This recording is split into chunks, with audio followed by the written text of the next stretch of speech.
Una de las oraciones más oradas a lo largo de la historia y alrededor del mundo es, como podrías adivinar seguro, el Padre Nuestro, ¿verdad? Yo recuerdo de niño, mi papá era pastor presbiteriano y cada domingo orábamos el Padre Nuestro. De repente en tu niñez tenías una experiencia semejante orando con frecuencia el Padre Nuestro.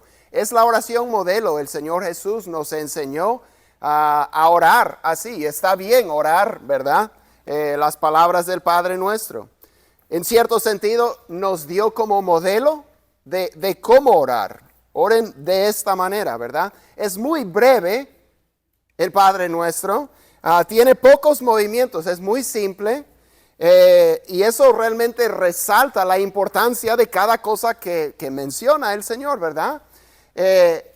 Simplemente empieza con reverencia, con buscar la gloria de Dios y su voluntad y nuestra sumisión a su voluntad, y luego pide por provisión, pide por perdón y pide por protección y nada más. Es bastante simple, pero a veces por lo familiarizados que estamos con el Padre Nuestro y por la manera, tal vez por la repetición, a veces podemos pasar por alto algunos detalles que están ahí.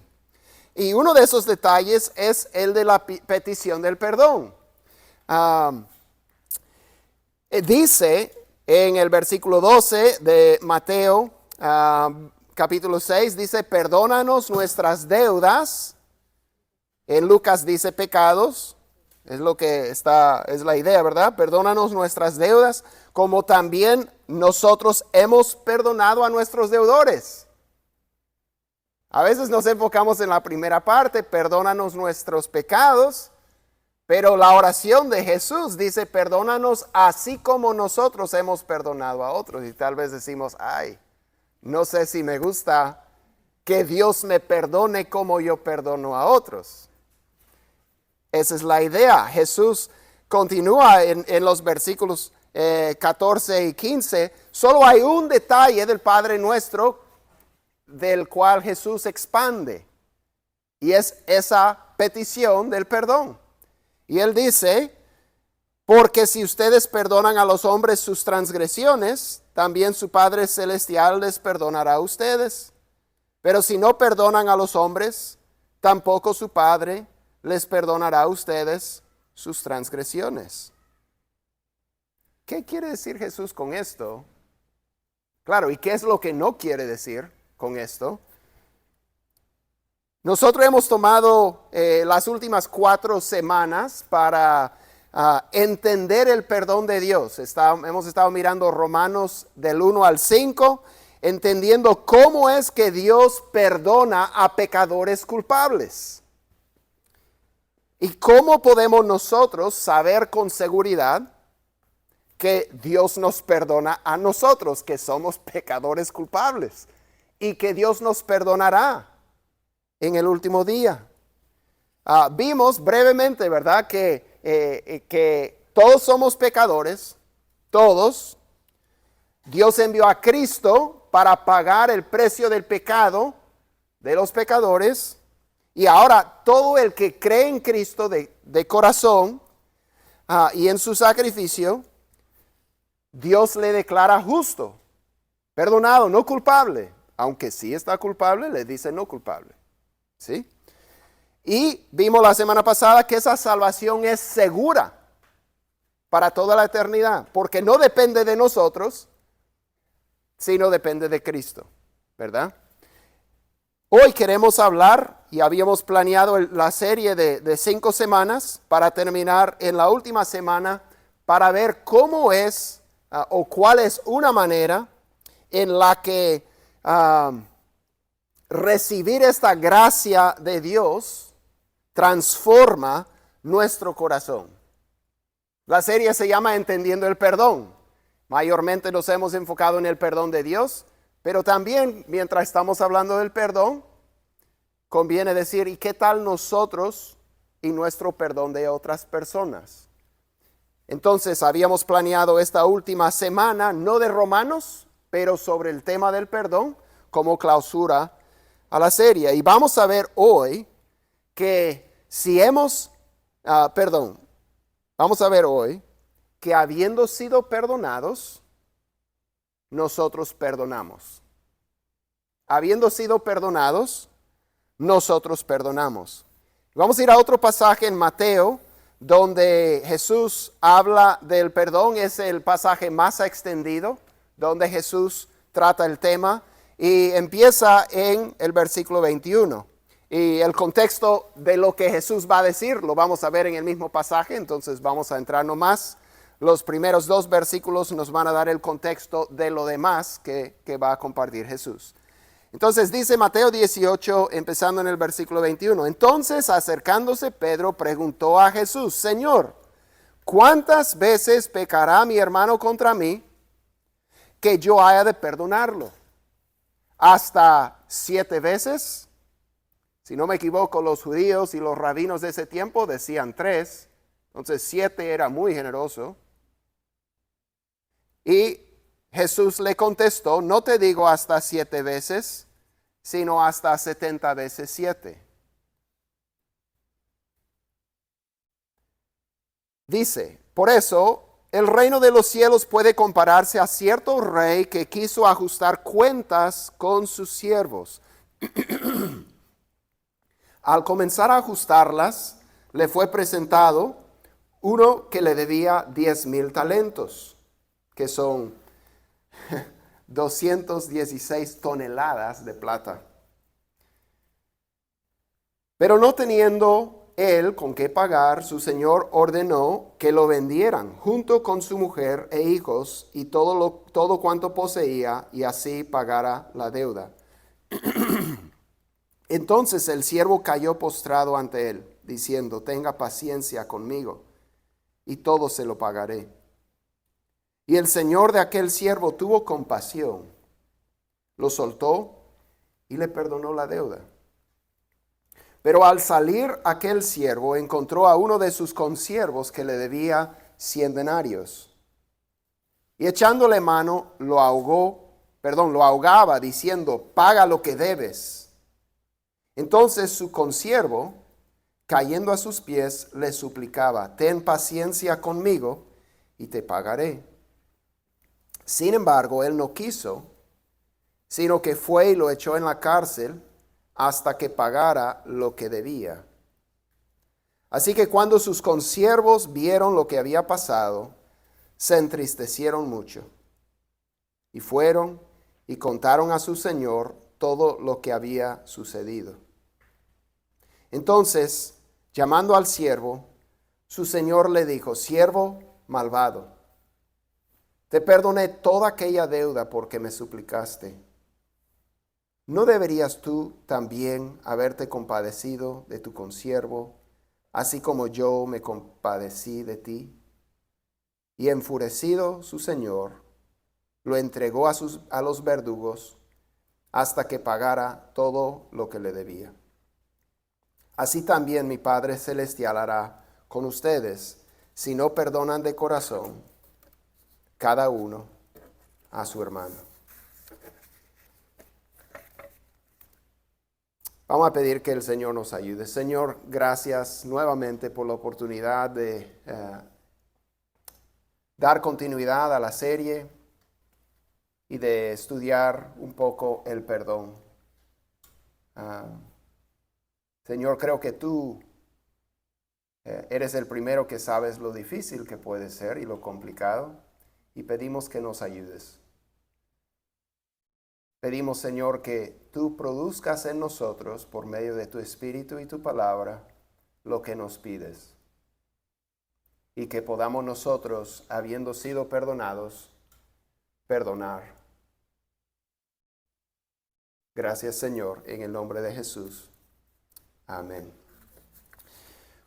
Bueno, el fin de semana pasado, sabiendo que íbamos a estar hablando de este tema porque es bastante extenso, pedí un libro del finado Tim Keller. Fue el último libro que escribió, si no me equivoco. No he leído mucho de sus libros, lo estimo, pero era más como para orientarme, ¿verdad? Entonces he estado leyendo y escuchando el libro y algunas otras cosas, y él abre su libro con esta historia, es lo primero que comparte, y luego detalla un poco cómo nosotros vamos a hacer, ¿verdad?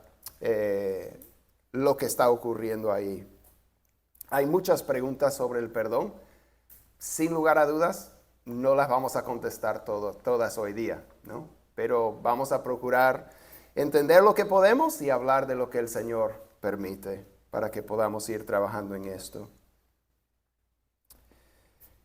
Lo primero que vemos en esta parábola es, ¿verdad?, la ofensa.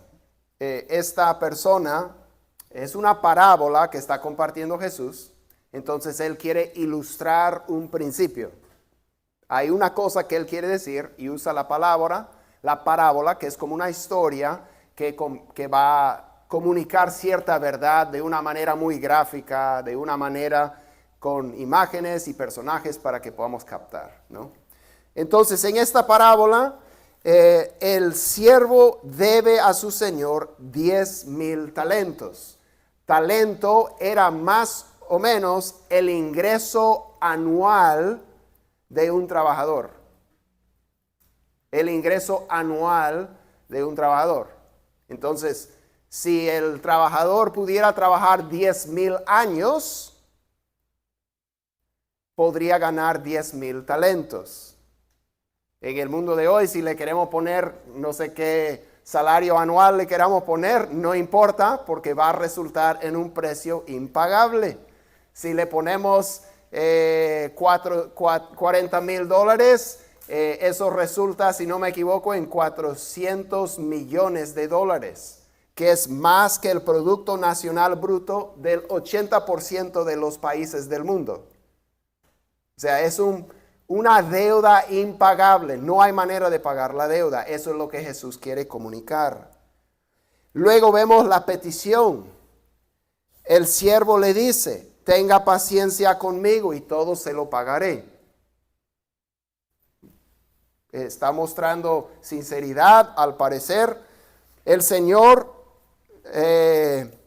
le tiene compasión y le perdona. Luego sale el siervo y hay otro compadre suyo que le debe unos dólares y le empieza a ahorcar y a decir, págame lo que me debes, y le echa en la cárcel. Luego tenemos el veredicto. Obviamente el rey se entera de lo que ha pasado, llama al siervo y le condena y le echa a él en la cárcel. No le termina perdonando su deuda al final. Entonces vamos a considerar brevemente cuál es el significado, ¿verdad? Para nosotros, qué es lo que Jesús quiere comunicar. Obviamente el rey representa a Dios, el siervo representa a nosotros, porque la pregunta, ¿verdad?, tenía que ver con Pedro haciendo la pregunta acerca de una ofensa de su hermano, etc. Entonces lo que vemos es que la deuda es impagable, o sea, la deuda nuestra para con Dios es impagable, es una deuda que va más allá de la matemática, no se puede pagar, es imposible, no hay manera de nosotros por esfuerzo propio pagar esa deuda. Entonces, la única manera en que se va a poder resolver la cosa va a ser de manera gratuita. Tiene que ser algo que el rey va a hacer porque el siervo no le puede dar nada en comparación con la deuda. Pero también algo que hay que notar es que es bastante costoso para el rey. El rey tiene que absorber la pérdida total. Eso le afecta. Y al perdonar al siervo, él está diciendo, yo voy a recibir la pérdida. Yo voy a afrontar eso y tú vas a ir libre. Es costoso. Y podemos decir, le fue bastante costoso a Dios también poder pagar las deudas de la humanidad. Entonces, perdonar le es costoso a Dios y perdonar nos va a ser costoso a nosotros. Es difícil. Es difícil de recibir el perdón porque no podemos dar nada por ello, es simplemente gratis y es difícil de dar el perdón. Pero veamos lo que es el perdón según esta parábola. Vemos algunas cosas aquí. El siervo fue presentado ante el rey, o sea, lo trae ante él. Hay una confrontación del asunto, de la ofensa. Se señala la ofensa porque hay una ofensa. De eso se trata el perdón. De que sí se hizo un mal y de que sí hay un precio que pagar. A veces nos cuesta mucho perdonar porque hay muchas razones, ¿verdad? No nos es natural. Va en contra de la razón por todo lo que estamos mencionando. Pero a veces se siente que estamos justificando el acto, ¿verdad? Que estamos diciendo que, no fue gran cosa, no estuvo tan mal. No hay que hacer gran alboroto al respecto. Pero el perdón es decir, hay una ofensa. La ofensa tiene un costo y merece un castigo. Pero después dice que él tuvo compasión del siervo. Hubo un trabajo interno que hizo este rey dentro de su corazón. Y después eso interno se manifiesta en lo externo. Y le perdona la deuda. Como decimos, él estuvo dispuesto a absorber el costo de perdonarle la deuda. Y por último, le soltó. Entonces, perdonar es nombrar la transgresión y señalar que está mal. Ese es parte del proceso de perdonar. Señalar la ofensa y la gravedad de la ofensa. Segundo, en nuestro caso, identificarnos con nuestro, podríamos decir, copecador. O sea, es uno de la misma naturaleza de nosotros, que es pecador también. Bueno, en el caso de tenerle compasión es querer el bien. El perdón involucra querer el bien de la otra persona en lugar de su mal. No es ignorar la ofensa. Y después soltar la ofensa absorbiendo el costo uno mismo. Por eso es tan difícil. O sea, esto va completamente en contra, porque esa persona es la que debe pagar. Esa persona es la culpable. Correcto. Me dijo un hermano esta semana, cuando estábamos platicando, dijo, nosotros siempre pedimos misericordia al Señor. Para nosotros. Pero para otros pedimos justicia. Pero el proceso de perdonar es tener compasión y querer lo mismo por otro que hubiéramos querido para nosotros. Y después dice, la cuarta parte es buscar o anhelar la reconciliación, en lugar de romper la relación para siempre. Ahora, dijimos, no vamos a poder responder todas las cosas. No siempre puede haber una reconciliación pronta. A veces no puede haber una reconciliación, pero el deseo del corazón de uno en el perdón es anhelar que pudiera haber una reconciliación. Y eso es muy difícil, muy difícil. Para perdonar completamente tenemos que llegar a ese punto. No estoy diciendo que se puede reconciliar, porque hay mucho que va involucrado ahí. La respuesta de la otra persona, el poder volver a ganar confianza.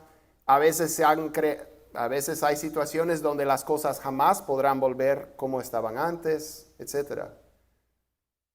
Pero ¿cuál es el anhelo del corazón? Sí. Algo que me ayudó mucho, Keller señala 3 aspectos del perdón basado en el Nuevo Testamento. Hay un aspecto vertical, hay un aspecto interno y hay un aspecto externo u horizontal. La razón por la que podríamos decir el ser humano y el mundo batalla tanto para perdonar es porque se corta el aspecto vertical. ¿Sí? Que si uno no ha sido perdonado de esa deuda tan grande, es recontra difícil poder perdonar una deuda a otra. Pero cuando uno ha sido perdonado, luego perdona.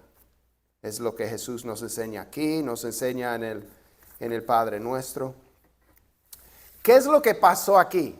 Porque miramos el pasaje del Padre Nuestro. Jesús dice, si tú perdonas, Dios te perdonará. Si no perdonas, Dios no te perdonará. Y hay otros pasajes semejantes.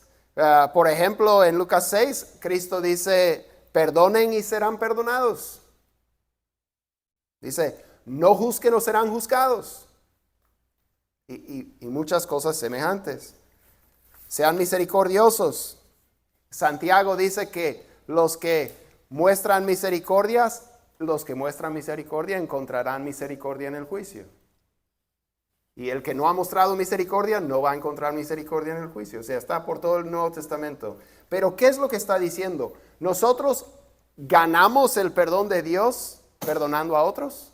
¿Ganamos la misericordia de Dios mostrando misericordia? Bueno, eso va completamente en contra de todo lo que hemos visto en el libro de Romanos. Dios nos perdona no basado en nuestro buen comportamiento o nuestra obediencia. Nuestra salvación es gratuita. Podemos mirar la parábola del rey y del siervo.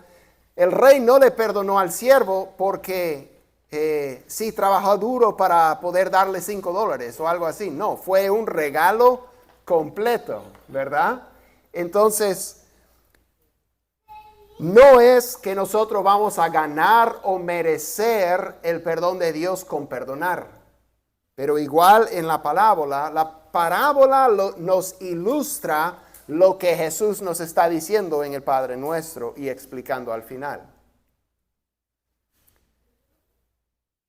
El que el siervo no perdona significa que el siervo no estaba realmente arrepentido, en primer lugar.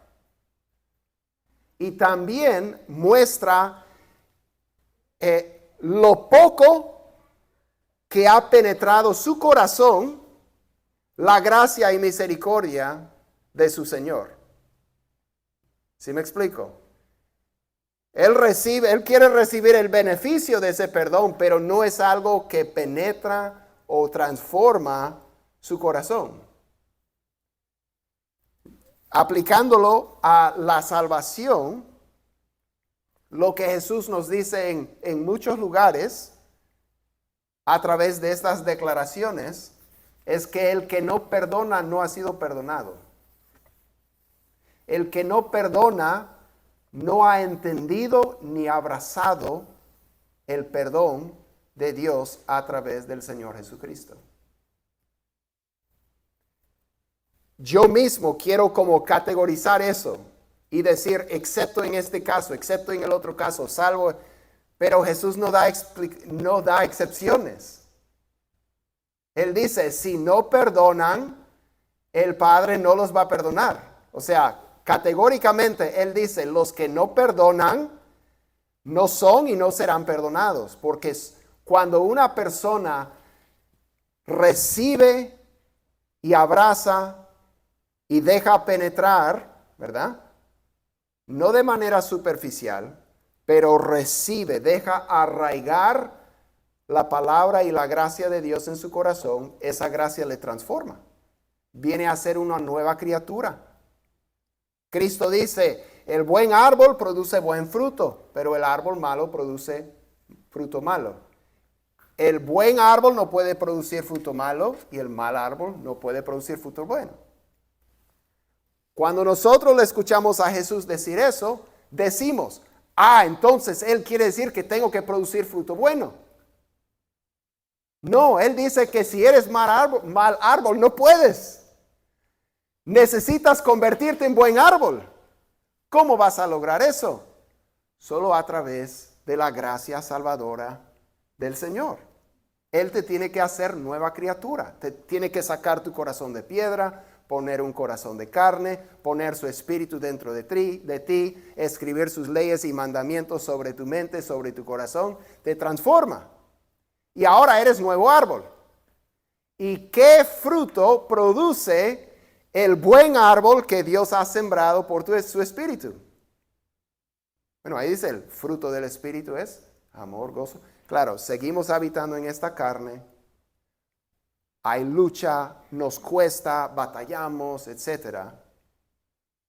Pero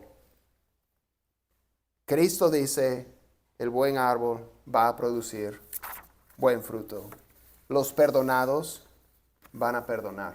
De repente va a costar. De repente va a tomar tiempo. De repente ese perdón va a ser imperfecto. Pero perdonar, van a perdonar. Porque ha venido a ser buen árbol. Y esa es la naturaleza de Dios y han nacido de Dios. Y su espíritu ahora produce esto. Pero ¿qué tal si la persona no reconoce su falta? O no piensa que ha hecho algo incorrecto. Otro pastor que estaba escuchando sus podcasts sobre esto, el pastor John Piper, estaba mencionando eso, que esto es algo diario que se vive en todas las relaciones humanas, especialmente en el matrimonio. Que uno está perdonando cosas que la otra persona no sabe que hizo, no siente que estuvo mal y todo lo demás. Y continuamente, y ahí vale señalar que tanto el Nuevo Testamento como Proverbios en el Antiguo dice que el amor cubre una multitud de pecados. O sea, no es que cada pecado de otra persona tiene que ser confrontado y pasar por todo un proceso. No, la mayoría de las ofensas simplemente perdonamos. Claro, hay cosas mayores que rompen la relación o que vemos que están dañando la vida de la persona misma, y en esos casos sí tiene que haber un diálogo. Sí tenemos como el rey que señalar la falta y tenemos que trabajar ahí para el bien de la relación y para el bien de esa persona. Pero el amor cubre una multitud de pecados. Entonces, a diario estamos perdonando un sinnúmero de cosas a la gente, porque son pecadores como nosotros. Pero Jesús menciona en Marcos 11, 25 y 26, algo que nos ayuda. Ya hemos leído acerca del rey, y hay pasajes que dicen de Jesús: si tu hermano peca contra ti, anda a él, señala su falta, si se arrepiente, te has ganado a tu hermano, ¿verdad? Hay momentos para eso. Pero hay algo que tiene que ocurrir antes, y lo vemos en la parábola, porque el rey hizo un trabajo interno. Primero, le tuvo compasión. Hubo algo en el corazón del rey antes de exteriorizarlo. Y ahí tenemos que empezar. Dicen en Marcos capítulo 11, versículos 25 a 26. Y cuando estén orando, perdonen. O sea, no dice cuando estén orando y recuerdan que alguien les ha ofendido, anden y hablen con la persona. No dice, él dice en el momento, al toque, cuando estén orando, perdonen, para que también su Padre les perdone a ustedes sus transgresiones. Y luego dice, pero si ustedes no perdonan, tampoco su Padre les perdonará a ustedes sus transgresiones. Entonces, hay un perdón del cual habla la Biblia que es únicamente interno. Porque Jesús dice, perdónenlo en el momento, mientras están orando. No hay ningún diálogo con esa persona. No depende de la reacción de esa persona. No depende de si la persona confiesa, reconoce, se arrepiente. No depende de nada de eso. El perdón interno no depende de lo que haga la otra persona. El perdón interno es es un trabajo interno. No digo que va a ser así de fácil. Lo que digo es que no depende de la actitud o de las acciones de la otra persona. Si no, ¿a cuántas personas no podríamos perdonar? Muchas ofensas que perdonamos en el corazón son ofensas que la otra persona no reconoce o reconoce y está contento de haberlo hecho y lo quiere hacer más para hacernos más daño, etcétera. Entonces, el perdón interno es el primer paso y es el primer tipo de perdón de nosotros con el prójimo y es algo que no depende de la otra persona. De ahí, la meta es la parte horizontal, exteriorizar ese perdón. Y ahí sí depende completamente de la actitud y las acciones de la otra persona. Porque si la otra persona no quiere, ahora ya no estamos hablando de las cositas diarias, que el amor cubre una multitud de pecados. Estamos hablando de las cosas ya que rompen la relación y que están afectando la vida de esa persona. Si la persona no se arrepiente, no reconoce, etcétera, ahí hay un problema. No podemos restaurar la relación completamente o como era antes sin ese trabajo. Y dependiendo de la ofensa, tal vez las cosas no van a venir. Tenemos que entender que ese perdón interno y la reconciliación externa son cosas distintas. Y también el perdón externo no necesariamente va a conceder a la persona los mismos, vamos a decir, privilegios, beneficios, acceso relacional que tenía antes. A veces tiene que haber protecciones, se ha perdido una confianza y la confianza se recupera con el comportamiento y con el tiempo.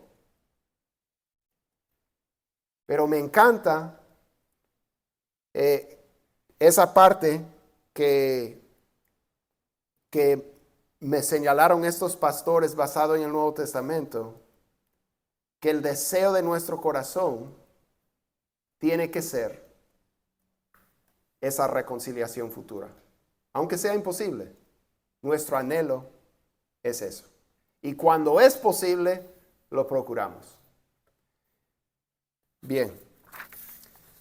Ahora, para cerrar, quiero compartir una historia real. Es un poco emocional, un poco pesado por lo que vivió la persona y entiendo. Somos muchos con diferentes historias y yo entiendo. Pero creo que nos señala varias cosas y por lo tanto lo quiero compartir. Es la historia, la hemos mencionado hace unos meses, pero es una sobreviviente de de la Alemania nazi y de los campamentos de concentración, Corrie ten Boom. Después de todo lo que vivió y sobreviviendo, ella empezó a viajar y a visitar iglesias y lugares en Alemania y en otros lugares y hablar sobre temas como el perdón. Y les comparto lo que ella escribe. Dice, lo vi en una iglesia de Múnich. Un hombre calvo y corpulento con un abrigo gris y un sombrero de fieltro marrón entre las manos. La gente estaba saliendo del sótano donde yo acababa de hablar, moviéndose a lo largo de las filas de sillas de madera hacia la puerta trasera. Era 1947 y venía de Holanda a la Alemania, derrotada con el mensaje de Dios, de que Dios perdona. Era la verdad que más necesitaba escuchar en esa tierra amarga y bombardeada, que Dios perdona, ¿no? Y les di mi imagen mental favorita. Tal vez porque el mar nunca está lejos de la mente holandesa, me gustaba pensar que ahí es donde se arrojaban los pecados perdonados. Cuando confesamos nuestros pecados, dije, Dios los arroja al océano más profundo, olvidados para siempre. Las caras solemnes me devolvieron la mirada sin atreverse a creer. Nunca hubo preguntas después de una charla en Alemania en 1949. La gente se ponía de pie en silencio recogía sus envolturas y en silencio salía de la habitación. Y fue entonces cuando lo vi, avanzando hacia mí a contracorriente. Un momento veía el abrigo y el sombrero marrón, el siguiente el uniforme azul y una gorra con visera con su calavera y tibias cruzadas. El recuerdo regresó como una ráfaga. La enorme habitación con sus duras luces de techo, la patética pila de vestidos y zapatos en el centro del piso, la vergüenza de pasar desnuda frente a este hombre. Veía la forma frágil de mi hermana delante de mí, con las costillas afiladas, debajo de piel de pergamino. Betsy, cuán delgada estabas. Betsy y yo habíamos sido arrestadas por esconder judíos en nuestro hogar durante la ocupación nazi de Holanda. Este hombre había sido guardia en el campo de concentración de Ravensbrück, donde fuimos enviadas. Ahora estaba frente a mí con la mano extendida. Un buen mensaje, Fraulein.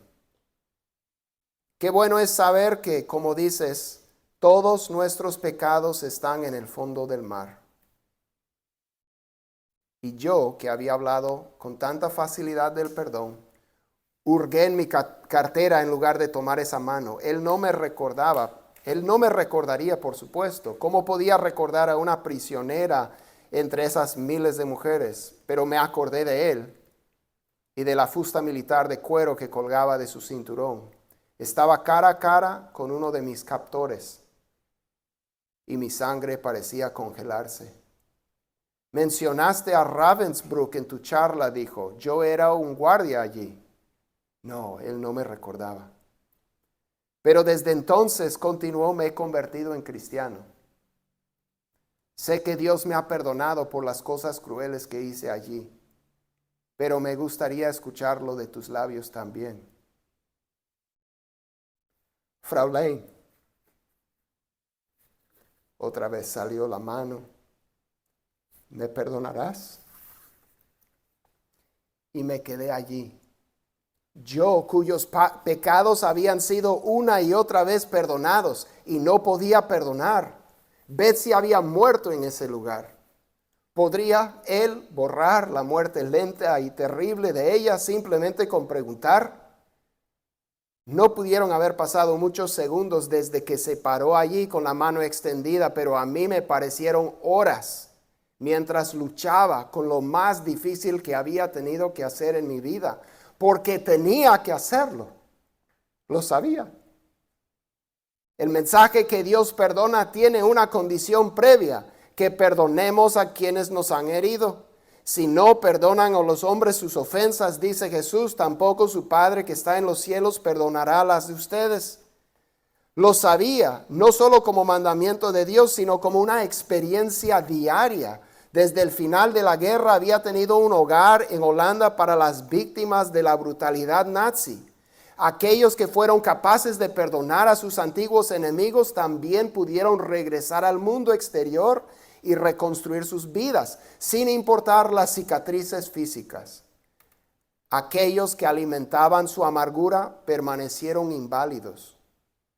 Era así de simple y de horrible. Y aún así me quedé allí con la frialdad agarrando mi corazón. Pero el perdón no es una emoción. También eso sabía. El perdón es un acto de la voluntad. Y la voluntad puede funcionar independientemente de la temperatura del corazón. Ayuda, oré en silencio. Puedo levantar la mano. Puedo por lo menos hacer ese poquito. Tú proporciona el sentimiento. Y sin emoción, mecánicamente, metí mi mano en la que se extendía hacia mí. Y al hacerlo, sucedió algo increíble. La corriente comenzó en mi hombro y bajó rápido por mi brazo y se introdujo en nuestras manos unidas. Y luego un calor sanador pareció inundar todo mi ser.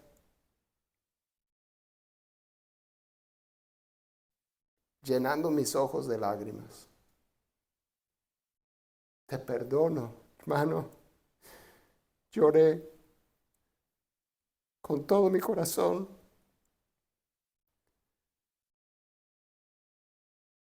Durante un momento largo nos agarramos de las manos. El ex guardia y la ex prisionera. Nunca había conocido el amor de Dios tan intensamente como en ese momento. Pablo dice en Colosenses 3:13, perdónense, perdonándose unos a otros, como Cristo los perdonó. Así también háganlo ustedes. Que el Señor nos ayude. Vamos a orar y pedir su ayuda. Señor, te damos gracias porque tú eres bueno. Señor, sabemos que tú eres el que obras el perdón en nosotros, de nosotros no nace. Pero Señor, ayúdanos por fe a tomar esos pequeños primeros pasos, confiando que tú harás el resto. Gracias por tu bondad y por tu perdón en Cristo. Todo esto te lo pedimos en tu nombre, Señor Jesús. Amén.